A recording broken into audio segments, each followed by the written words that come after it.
ఒకటి రఘురామకృష్ణరాజు గారు డిప్యూటీ స్పీకర్గా ఆయన ఆలోచన ఆయన చెప్పారు. రూల్ కూడా అది చెప్తుంది. సరే, అది ఓన్లీ పులివెందుల జగన్మోహన్ రెడ్డి గారికి మాత్రమే పరిమితం చేస్తారా, లేదంటే మిగిలిన 10 మంది వైసీపీ ఎమ్మెల్యేలకు కూడా అదే రూల్ని వర్తింపజేస్తారా? మరి యాక్చువల్గా రూల్ ఉన్నా కానీ కన్వెన్షన్ అది కాదు. It's not a precedence. అంటే ఆనవాయితీ రూల్ ఉన్నా కానీ ఆనవాయితీగా ఒక సాంప్రదాయాన్ని పాటిస్తూ వస్తున్నారు. ఇలా తీసేయడం అనేది అంత ఈజీగా ఇప్పుడు జరగలేదు. తీసేయడం ఇన్ ద సెన్స్ అనర్హత వేయడం, ఎమ్మెల్యే పదవి కోల్పోవటం, తద్వారా ఉప ఎన్నికకి వెళ్ళటం. ఏంటి ఇప్పుడు రఘురామకృష్ణరాజు గారు చెప్పిన దాన్ని అర్థం చేసుకోవాలి. రీసెంట్గా పులివెందుల్లో జెడ్పీటీసీ ఆ కంచుకోటను పగలగొట్టి జెడ్పీటీసీలు గెలుచుకున్నాం కాబట్టి ఇదే ఊపులో జగన్మోహన్ రెడ్డి గారికే ఎమ్మెల్యే పదవిని కూడా పీకేస్తే పోలా అనేది ఒక ఆలోచన. నిజంగా తద్వారా పులివెందుల్లో ఒకవేళ నిజంగా కనుక హస్తగతం చేసుకున్న రాష్ట్రం అంతా హస్తగతం చేసుకున్నట్లుగా మీరు ఏమైనా భావిస్తున్నారా? దీంట్లో అనేక అంశాలు వస్తున్నాయి. లేదు, వాళ్ళు చెప్తున్నట్లు ఇది ఒక దాన్ని ఏమంటారు సంప్రదాయమే కానీ రూల్ ఉన్నా కానీ కొన్ని ఎక్సెప్షన్స్ ఉన్నాయి. అదేమంటే ఢిల్లీ అసెంబ్లీలో 2014-15 టైంలో బీజేపీకి 3 సీట్లు ఉన్నా కానీ ప్రతిపక్ష హోదా ఇచ్చారు కదా అని చెప్పేసి ఇచ్చారు కదా అని దాన్ని ఎగ్జాంపుల్గా చెప్పినా, మరి ఇప్పుడే లక్ష్మణ్ గారు అన్నారు అప్పట్లో పి జనార్దన్ రెడ్డి గారు అని. నాకు గుర్తున్నంత వరకు ఆయనకి అది ఇచ్చినట్టు లేరు. ఇచ్చింది ఫ్లోర్ లీడర్ అనుకుంటా. పక్కన పెడితే మరి 1984లోనే ఇదే టీడీపీ దెబ్బకి 294 సభ్యులున్న అప్పుడు అసెంబ్లీ 26కు పరిమితమైంది అప్పుడు కాంగ్రెస్. మరి అంత పాతకాలంలో ఒకరికొకరు ఎంతో గౌరవ మర్యాదలతో ఉండేటటువంటి వారు పార్టీలకు అతీతంగా మరి అప్పుడు కూడా ఏమీ ఇవ్వలేదే, పోనీలే అని చెప్పేసి ప్రతిపక్ష హోదా కాంగ్రెస్కి. అంటే అది నేను విన్నాను, నాకు తెలియదు, నాకు గుర్తులేదు, చదివాను.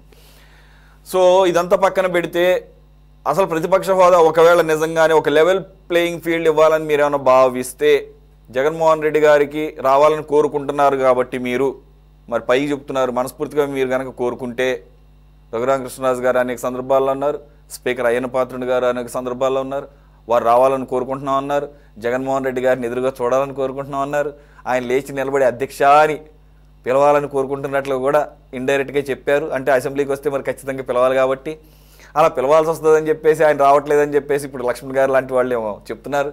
అది వాస్తవం కూడా. కానీ ఆయన చెప్తుంది మాత్రం నాకు ప్రతిపక్ష హోదా కావాలని చెప్పేసి. ఒకవేళ ఇచ్చి చూడండి, మరి లెవెల్ ప్లేయింగ్ ఫీల్డ్ ఉంటుంది కదా. మీరు ఏమైనా భయపడుతున్నారా ఆయన వస్తే మిమ్మల్ని ఏమైనా చీల్చి చెండాడతాడని? సార్ మిమ్మల్ని సార్ వినపడుతుందండి. Carry on. సరే, సురేష్ గారు మీకు అలాగే లక్ష్మణ్ గారికి బాజీ గారికి సిటీ 24x7 వీక్షకులందరూ కూడా శుభ సాయంత్రం. సార్ ఇక్కడ విషయం ఏంటంటే ఇందాక లక్ష్మణ్ గారు చెప్పినట్టు జనార్దన్ రెడ్డి గారికి ప్రతిపక్ష హోదా ఇవ్వలేదండి. ముందు అసలు జనార్దన్ రెడ్డి గారు ఫ్లోర్ లీడర్ కాదు ఆ మూమెంట్ లో.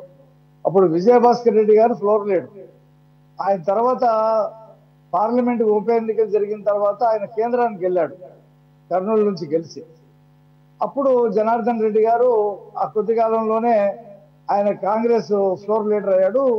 ప్రతిపక్ష హోదా ఇవ్వలా. ఫ్లోర్ లీడర్ గానీ ఆయన బాగా పనిచేశాడు, ఆ గుర్తింపు తెచ్చుకున్నాడు ఆయన. అది జరిగినటువంటి విషయం. ఇప్పుడు రాహుల్ గాంధీకి కానీ కాంగ్రెస్ కానీ 2014లో కానీ 2019లో కాంగ్రెస్ కి ప్రతిపక్ష హోదా ఇవ్వలా. ఒకసారి 44, ఒకసారి 49, 53 ఎంతో వస్తే ఇవ్వలేదు. ఎప్పుడు ఇచ్చారు రాహుల్ గాంధీకి?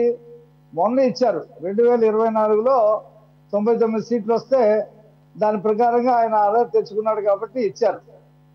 ఢిల్లీలో కూడా 3 సీట్లు వస్తే బీజేపీకి ప్రతిపక్ష హోదా ఇవ్వలా. వీళ్ళు ఇచ్చారని చెప్తే దాన్ని వెరిఫై చేశాం మేము. ఫ్లోర్ లీడర్ని గుర్తించారు, ఫెసిలిటీస్ ఇచ్చారు. ప్రతిపక్ష నాయకుడికి ఉండేటువంటి క్యాబినెట్ ర్యాంక్ మాత్రం అక్కడేమీ ఇవ్వలేదు కేజ్రీవాల్ గారు. అయితే జగన్మోహన్ రెడ్డి గారు ఇక్కడ ఏమంటాడు, నాకు ప్రతిపక్ష హోదా ఇవ్వాలంటాడు. ఇప్పుడు ఏ రూలే పక్కన పెట్టండి, ఆయన రూల్ ప్రకారమే రాదు కదా.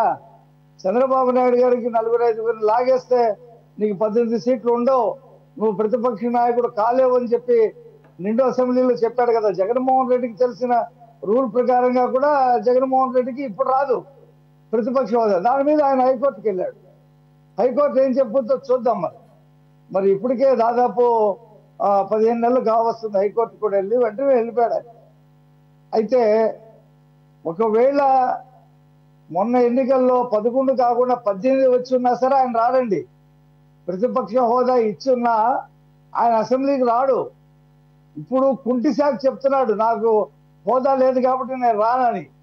ఎందుకంటే ఎవడో ఒకడు తాడి చెట్టు ఎక్కాడంటండి.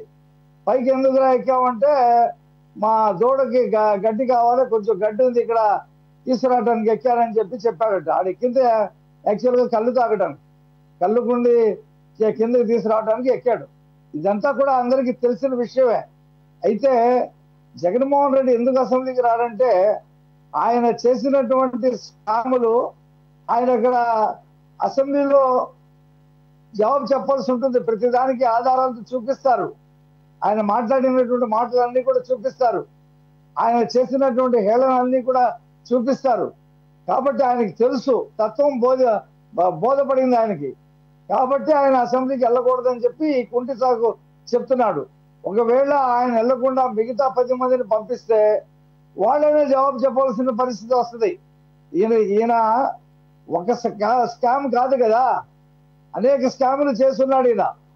అవన్నీ బయటకు వస్తాయి. మా పార్టీ వాళ్ళు కూడా దానికి జవాబు చెప్పాల్సి ఉంటుంది కాబట్టి నేను వెళ్ళట్లేదు, మీరు వెళ్ళండి అన్నాడు. మరి శాసన మండలిలో కూడా మానేయాలి మరి వెళ్ళకుండా. శాసన మండలి ఎందుకు వెళ్తున్నాడు? అక్కడ పెద్ద చర్చ అసెంబ్లీలో ఉన్నట్టుగా ఉండదు. అక్కడ వాళ్ళకి బలం ఉంది. అక్కడ ఎక్కువ మంది శాసన మండలి సభ్యులు ఉన్నారు కాబట్టి మనం ఎదుర్కోవచ్చు అనేటువంటి ఉద్దేశంతో అక్కడికి వెళ్తా ఉన్నాడు.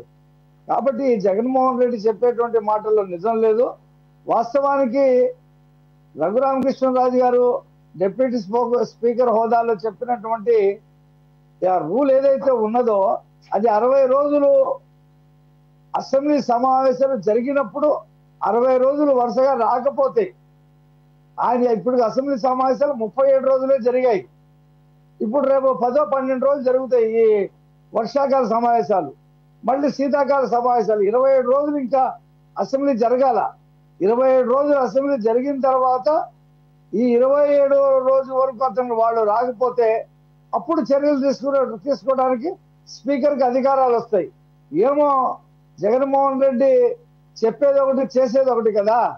నేను మాట తప్పను, మడమ తిప్పను అది అంటాడు. 27వ రోజు వచ్చి ఒక 5 నిమిషాలు కూర్చొని పోతాడేమో. ఉప ఎన్నికలు వస్తాయి, మనం ఎక్కడ ఫేస్ చేస్తాం, ఇప్పటికే పులివెందల్లో బొట్టు కట్టింది తల, ఇక ఇది కూడా వస్తే ఇక నేను ఎమ్మెల్యే హోదా కూడా ఉండదు నాకు. ఇక ఎమ్మెల్యే హోదా 10 మంది కూడా ఓడిపోతే మనం ఏ సంక్షేమ పథకాల మీద అయితే మనం ఆశ పెట్టుకున్నామో చంద్రబాబు నాయుడు గారు అయ్యే సంక్షేమ పథకాలు రెట్టింపు స్థాయిలో చేస్తున్నాడు. పెన్షన్ 4,000 రూపాయలు ఇస్తున్నాడు. తల్లికి వందలు ఎంతమంది పిల్లలు ఉంటే అంతమందికి ఇస్తున్నాడు. ఆర్టీసీ బస్సులో ఫ్రీగా ఇస్తున్నాడు. రైతులకి మనకంటే ఎక్కువ రుణం ఇచ్చాడు. అన్న క్యాంటీన్లు పెడతా ఉన్నాడు. ఉద్యోగాలు ఇస్తా ఉన్నాడు. ఇవన్నీ కూడా చూసి మన ఓటే అటు వెళ్ళిపోయింది. నేను ఓడిపోతాను, మా 10 మంది కూడా ఓడిపోతే జీరో అయిపోద్ది, ఇక పార్టీని మూసేయటమే జరుగుతుందని చెప్పి ఉద్దేశంతో ఆయన 27వ అది 59వ రోజు, ఇంకా జరగవలసిన 23 రోజుల్లో 59వ రోజు వచ్చి 5 నిమిషాలు కూర్చొని వెళ్ళిపోతే అయిపోతుంది. అందరూ వచ్చి కూర్చుంటారు. అంతేగాని అతను ఏదో ఛాలెంజ్ గా తీసుకొని మాట మీద నిలబడి పౌరుషంతో పులిబిడ్డల పౌరుషంతో 60 రోజులు రాకపోతే ఏం చేస్తారో చూద్దాం. ఉప ఎన్నిక వస్తే మళ్ళీ గెలిచి నేను అసెంబ్లీకి వస్తే నేను హీరో అవుతాను అని చెప్పేటువంటి ధైర్యం దమ్ము జగన్మోహన్ రెడ్డికి లేదు. కాబట్టి వాళ్ళేమీ కూడా అలా చేయరు. వాళ్ళు జీతాలు తీసుకోవడానికి దొంగచాటుగా వచ్చి అసెంబ్లీ బయట ఎక్కడైతే ఆఫీస్ ఉంటుందో అక్కడ సంతకాలు పెట్టి ప్రతి నెల జీతాలు తీసుకుంటున్నారు. జగన్మోహన్ రెడ్డి గారు తీసుకుంటున్నాడో లేదో తెలియదు నాకు, ఎందుకంటే ఆయన సంతకం పెడతాను కూడా రావట్లేదు. కాబట్టి మిగతా 10 మంది మాత్రం దొంగచాటుగా వచ్చి సంతకాలు పెడతా ఉన్నారు. స్పీకర్ అన్నాడు, సభ్యులు బయట సంతకాలు పెడితే అది లెక్క కాదు, అసెంబ్లీ హాల్లో కూర్చుంటేనే అది కౌంటింగ్ కింద వస్తుందని చెప్పేసి అయ్యన్న పాత్రుడు గారు చెప్పాడు. అది చూద్దాం మరి. ఈ వర్షాకాల సమావేశాలు 10-13 రోజులు జరుగుతాయి. తర్వాత శీతాకాల సమావేశాలు మళ్ళీ ఒక 12-13 రోజులు జరిగితే అప్పుడు 60 రోజులు అవుద్ది కాబట్టి చూద్దాం. ఇందాక లక్ష్మణ్ గారు చెప్పినట్టు చంద్రబాబు నాయుడు గారు ఇది ఈ అసెంబ్లీలో బూతులు కుటుంబ ఇంట్లో ఉన్నటువంటి మహిళల గురించి మాట్లాడి అవమానపరుస్తున్నారు. ఇది గౌరవ సభ కింద మారింది. ఇది గౌరవ సభ కింద మార్చిన తర్వాత అసెంబ్లీకి వస్తానని చెప్పేసి ఆయన 1 సంవత్సరం పాటు రాలా. మరి ఆ 1 సంవత్సరం పాటులో 60 రోజులు అసెంబ్లీ జరిపాడో లేదో నాకైతే గుర్తులేదు. 60 రోజులు అయితే జరగల. ఇప్పుడు మా ప్రభుత్వం అసెంబ్లీ జరపడానికి 15 నెలల్లో కృషి చేస్తేనే 37 రోజులు జరిగింది. జగన్మోహన్ రెడ్డి హయాంలో 3 సెక్షన్స్ 3 ఐదులు లేదా 3 ఎందులు 24 రోజులే జరిగి ఉంటాయి. కాబట్టి చంద్రబాబు నాయుడు గారి మీద చర్య తీసుకోవడానికి జగన్మోహన్ రెడ్డికి రూల్ తెలియదేం కాదు.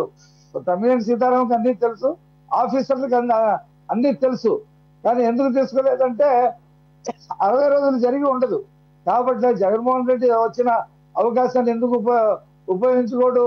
రెండోది ఏంటంటే ఎన్టీ రామారావు గారు ఉమ్మడి అసెంబ్లీలో తనకు జరిగిన అవమానానికి నేను అసెంబ్లీకి రానని భీషణ ప్రతిజ్ఞ చేశాడు. దాదాపు 4.5 సంవత్సరాలు ఆయన అసెంబ్లీకి వెళ్ళా. మరి అప్పుడు ఉన్నటువంటి స్పీకర్లు ఎవరు కూడా ఎన్టీ రామారావు గారి సభ్యత్వాన్ని రద్దు చేయడానికి సాహసం చేయాల. నిజంగా కనుక చేస్తుంటే ఎన్టీ రామారావు గారు ఆయన అప్పుడు గెలిచిన దానికంటే 3 రెట్లు మెజార్టీతో గెలుస్తాడనేటువంటి నమ్మకం వాళ్ళకు ఉంది కాబట్టి వాళ్ళు అప్పుడేమి చేయలా. మరి ఇప్పుడు జగన్మోహన్ రెడ్డి గారు నేను కూడా అలాగే గెలుస్తాను అని చెప్పేసి అనుకుంటే మాత్రం ఆయన రేపు 2 సెషన్స్ వర్షాకాల సమావేశాలు శీతాకాల సమావేశాల్లో రాకుండా ఉండి 60 రోజులు రాకుండా ఉండి నేను తిరిగి గెలిచి శాసనసభ్యత్వం రద్దు చేయించుకొని తిరిగి గెలిచి అసెంబ్లీకి వచ్చి హీరో అవుతాను అని అనుకుంటే రాడు.